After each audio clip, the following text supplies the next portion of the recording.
ভোরবেলা কোথায় বেরিয়ে গেলাম জানেন কি? আমরা ভূগোল বইতে কর্কটক্রান্তি রেখার কথা তো সবাই পড়েছি, কিন্তু সেখানে কি এখনো অবধি গিয়েছেন? দেখুন, আমরা NH-12 ধরে এগিয়ে যাচ্ছি বহরমপুরের দিকে। হঠাৎ করে রাস্তায় দেখতে পেলাম একটা সাইনবোর্ড। সাইনবোর্ডে লেখা আছে, you are now crossing topic of cancer.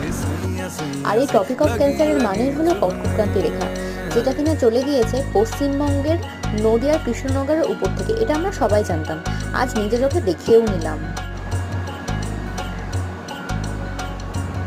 আর ঠিক এই কারণেই সূর্যরশ্মি এখানে লম্বভাবে পড়ায় এখানে গ্রীষ্মকালে অত্যাধিক পরিমাণে তাপমাত্রা বেড়ে যায়, যেটা অসহনীয় হয়ে পড়ে। ওইদিকে বহরমপুরের টোল গেট দেখা যাচ্ছে এবং এদিকে হাইওয়ে। টোল গেটের দিকে যেতেই রাস্তার পাশে এই সাইনবোর্ডটি চোখে পড়বেন। আপনারাও যেতে যেতে দেখতে পারেন এই জায়গাটি।